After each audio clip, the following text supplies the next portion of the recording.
So the wine we have is the 2021 Slow Down Wines Sexual Chocolate. Great name. So Mark keep it in Henry. your pants, dude. Just Great name. just keep it together. Now, my friend, we've had a lot of wine over the years since I've known you. Have we ever had this before? No, not at all. Because I would remember the name. Like, let's break it down. This is crazy. Hell yeah, dude. I'm so excited because like I didn't know if I brought this around before or not.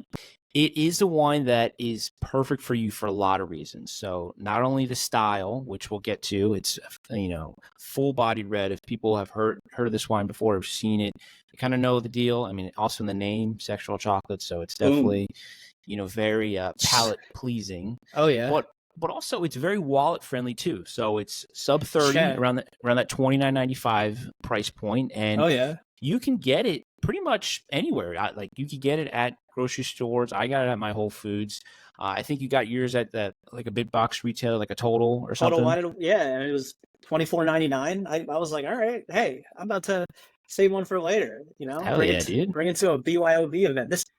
I took a little swig and I'm liking it so far. So how I would describe this wine, man, it's kind of like a bridge wine, I'd say, kind of like a tweener in the sense that like it's kind of perfect for you, not only for taste, but I think like where you're kind of at in the journey. I think you are that kind of that tier 3 status where definitely this wine, man, it's perfect for someone who's kind of who we're maybe, our ideal target, I'd say, where it's someone who's had wine before, right? And maybe they're kind of looking for something that's, helps them drink more like an adult in the sense that like they've had wines at the grocery store, right? They flat the bag, but now they're looking for something maybe a little more tasty, a little more refining. And, this is kind of that first step or maybe that little push, little guide, maybe to shopping for wines at, the retailers and then maybe, the wine shops. I'll tell you this much. This wine is definitely a vial that I would buy just looking at the label alone. Because that's how I buy my wine, and it has a cool label. So again, definitely up my alley already. We're good. Perfect. It's like I don't know if you've seen the movie 8 Mile, but the little loose leaf that Eminem like, just scribbles on, and he's all turned like a serial killer, just writing his bars. That's literally the labels. I've caught my eye. Perfect. All right. So this wine was founded by a guy named Brandon Allen and with a couple of his college buddies. So their slogan, it's seriously good wine that doesn't take itself too seriously, which is something that we could certainly relate to here at Sips and Sneaks. So how it kind of evolved was they were out in college in California on the West, and they kind of took a trip similar to the movie Sideways, which had Paul Giamatti, where they take go up to Napa, go to different wine places, and they took this trip and they went to a couple wine places and they fell in love with it. They went out there and they're like, yo, I want to start making wine. So they started making wine in college, and they would just pass it out and like do deliveries at dorms. So sick. They actually went ahead and put their number on it in case people wanted to, order more. The phone number is still on the bottle as well. So Brandon's phone number is literally right on there. So if you want to give him a call, go for it. I might. Just hit him up. Like, good shit, bro. So again, the name of the wine, Sexual Chocolate, that comes from the movie Coming to America with Eddie Murphy. That was his band's name. That was the cover. Yes, so that's a super deep cut right there. Oh, yeah. And so you alluded to the writing on the bottle. It is, like you said, Eminem-esque. Now, that label did them so well where they got into the San Francisco Museum of Art. Shit. MoMA? Not really. MoMA, baby. You're absolutely right. MoMA. And what happened was, since they had their number on that bottle, they were getting calls from people being like, hey, like, how are you in MoMA? And they're like, what are you talking about? Like you're in the Modern Museum of Art here in San Francisco. And they're like, what? We had no idea. Nuts. So they kind of took that and kind of piggybacked everything and kind of bootstrapped it as well.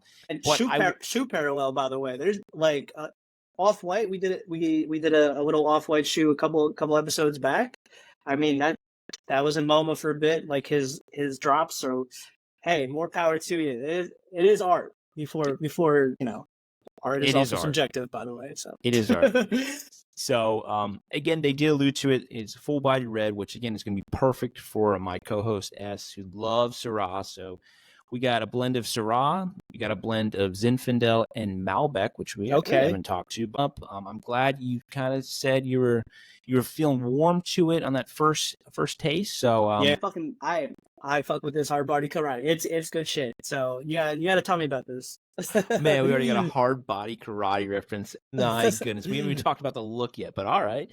Well, again, like I alluded to, my friend, it is that blend of we got Syrah, we got Zinfandel, and we got that Malbec in there. So it's a big boy combo right there. Oh yeah. So okay. Definitely bigger style. It's definitely not delicate or fragile or anything like that. No. But again, we talked about look before. Look is really quickly. It's dark as shit, man. But I would equate to like it's like dark as like 4 a.m. dark. Like what's the worst time to get broken into? Again, they say whenever your REM cycle is, I don't know. Yeah. Dude, I don't know, but someone let us know. I think it's like 4 a.m. I don't know, but it is dark. You definitely couldn't read through this or anything. It is purple as hell, dude. Like, it is really, really dark. I think that adds to the bootlegging effect, right? Like you'd always expect like a bootlegging wine not to be. This is like, I feel like this is the color that most bootlegging operations produce their juices.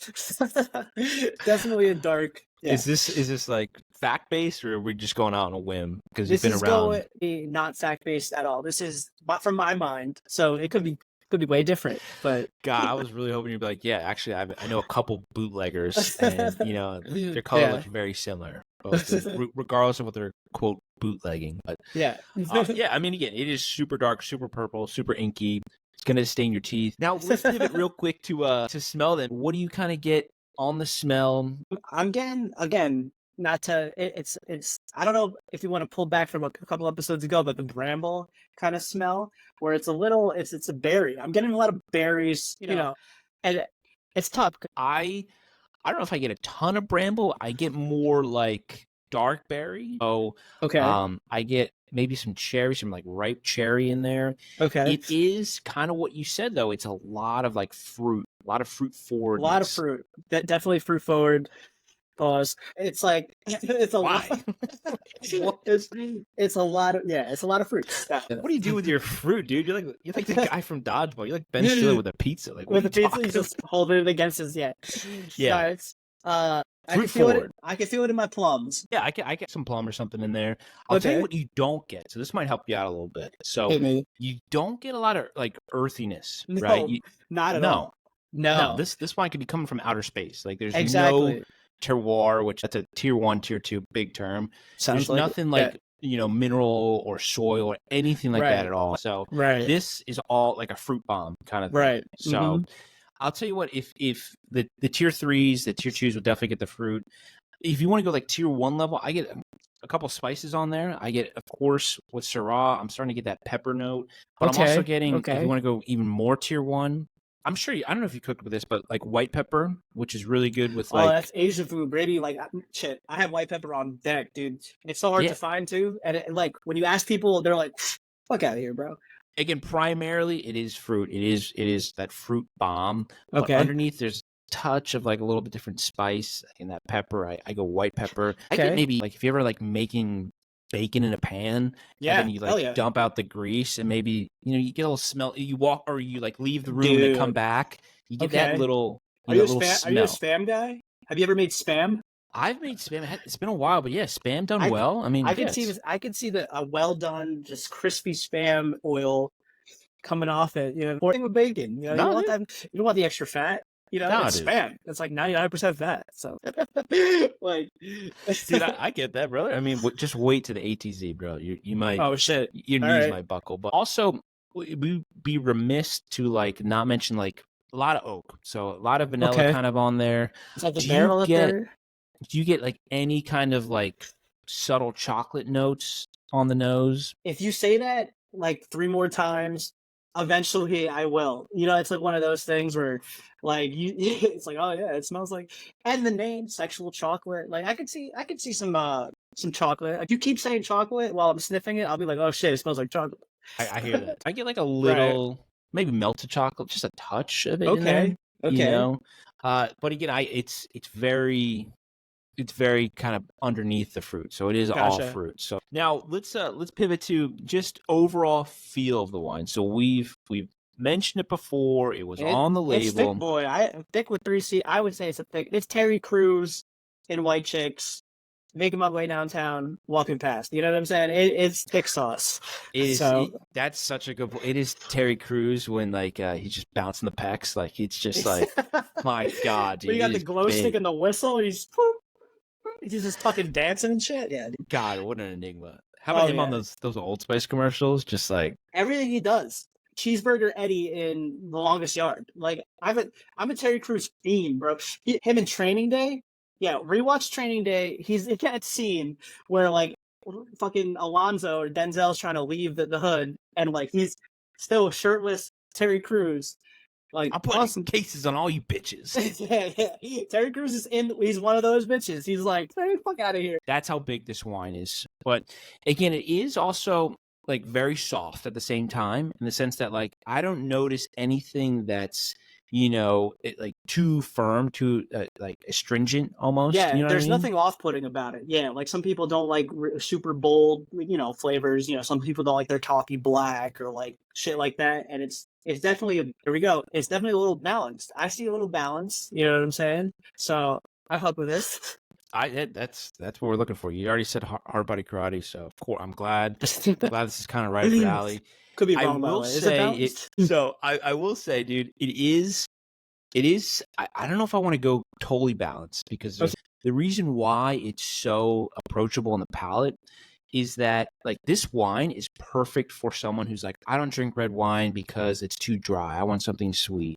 Okay, yeah. This is the red wine for them that'll break their mind. I feel because that. Okay. It's pretty sweet. It's got a lot of oak on it, so it's got that vanilla, chocolate, and because of the Malbec in there, it's definitely softer tannins, right? You don't feel like your cheeks are about to just burst, right? Right. Yeah. There's no. It's kind of just smooth, almost. Very, very smooth, and it's definitely rich. It's rich. Shout out Aaron Andrews in that commercial of the car. I think it's a key. I don't know. Rich. But yeah, when I heard that, I was like, what? You know, you say balance. I don't know if I'd put the balance category on it yet. Okay. I think it's a little bit lacking acidity, in the sense that I don't know if my mouth's really watering. Like I don't notice. No, it's not. Mine, it's not. So right. So like again, when we come back to acidity, to equate it in normal jargon, it's that fresh squeeze of lime, fresh squeeze of lemon on something that uplifts it. You know what I'm saying? Yeah. I don't really get that. I get a little more one note, more fruit forward. I mean, I get, again, totally what you said, that fruit, got a blackberry, cherry. I do kind of get, you know, oak, which is again the vanilla. I do get some chocolate in there. Like I said, it's not a Hershey's chocolate. It is like faint chocolate in there, like some kind of like you ever like make anything with like cocoa powder, but it's not a sweet dish. Maybe put some in like, you know, maybe some like ribs or something, maybe like cocoa powder or something in there. Okay. That's a little shit for the boys. Oh shit. So that's what I kind of get on it. But it's a very enjoyable wine. It's very good, especially for like that starter wine. Maybe this is a starter wine, by the way. This is where it's at. Like hey Ben, like this is, if I'm trying to get into something, I'm trying to get into a hobby, I would buy this wine. So again, for the folks at home, tell us all, what is the ATZ? That is the appetizer, the tray, and the dessert that AJ's going to curate for us. If we have to drink only this wine for the whole evening, let me know. Holla at your boy. What you got? We would just mention it because it lacks that acidity, which is not ideal, but it still works because, you know, the fruit's really, really great here. It's going to be perfect for food that has a lot of components, in the sense that there's a lot of like sauces, a lot of stuff going on. Okay. You know? Okay. Yeah. This isn't a wine for food that's, quote, simple, in the sense that you're just trying to let like the simplest ingredients shine. Okay. You know what I mean? Yeah. Where this is a wine for food that, like, if you like mess something up on the food component, you can hide with a sauce. You know what I'm saying? Where it's like, they won't know that the sear's not perfect. This is the wine for that. You know what I mean? Where it's like, if you're a sauce boss, which I know you are, you're gonna love this wine. So hell yeah. For that, to start, again, I'm going with sticky ribs with with a little like honey, a little bit of soy, a little bit of green onion on top. You know, when you're going out to a restaurant and you get like, you know, the ribs are an appetizer and you're like, wait, what? Like, what's the deal here? So you got like 3 or 4 little chopped ribs, and you know, those are the perfect one biters there. They might be for 2 servings, might be for 1 if you're, you know, a hungry cat. But that's a little bit starter right there, where it's it's going to jive well because it's such a robust flavor. You know what I mean? Yeah. No, I'm always sold on ribs, man. Now to pivot to the tray. So the tray, again, it says on the bottle, pizza would be perfect for this wine. Hell yeah. I might push back just a touch in the sense that it's be good for pizza, but it depends on the pizza. This is not for a margarita pizza. This is not even for a Neapolitan pizza. Nothing artisanal about this. This is for the pizza that's like, you know, bar pizza or something that you want to get delivered, or something that has a nice crust to it. You can sink your teeth into it and feel the pull. You eat like 3-4 slices, you start feeling bad about yourself. You're like, shit. Like, I know exactly what you're talking about, bro. Hell yeah, dude. Everyone's been there. You're on the couch, you're watching some shitty reality show, but you have this wine that makes it all feel better, numbs everything, you know? So the za I was going to go with, man, it's going to be the barbecue chicken pizza. Now, I don't know if people want red onions on there. They could do it. I prefer no red onions because I don't like the texture sometimes. But if you like red onions on there, go for it. But for veggie folks out there for the tray, man, I'm thinking like maybe even like a potato pie. You know, like a double starch in there. You know, starch on starch. You've never had a potato pie? No, and I'm a big potato guy, I guess. Like, I love a thick potato. I love, like, potato wedges are my favorite. I mean, you can't put potato wedges on a pie, dog. I'm talking about like a very sliced thin potato, like with a mandolin, aka a finger death trap, you know, in there. What are we ending the meal with? So for dessert, we gotta go with a classic. Again, the name is Sexual Chocolate, so I'm gonna go with just a classic hot fudge sundae, man, with a lot of different components. Put a lot of chocolate in there with you know, the hot fudge on it. Whipped cream, maraschino cherry. We're going all in? I think we're going all in. Like, that's where I'm going with something that's decadent, that's rich. It's not something that's, you know, delicate or anything like very super duper refined, you know, because again, that'll totally just not work with it because the wine is so rich, you know, because it doesn't have the, you know, the acidity of like a Pinot Noir, then it's not going to work with all types of foods. Any like foods with a lot of different flavors, a lot of different components, I think this is super duper ideal with, you know. Nice. So, well, apart from that, man, I've got nothing else, man. I'm really pleased to hear that you are digging the wine. It might kind of be on your weekday rotation. Definitely. I mean, that's what we're looking for. Again, open everyone up to new horizons. I'm glad you guys are liking it. Before we let everyone go, please just reminder everyone, like and subscribe. Again, let us know your thoughts, feelings, comments, concerns. I'm really glad that you are digging this wine. I think I was right. I'm going to look forward to your review. And my last parting words, I'm going to go to the cork of this wine. That is, again, no drama.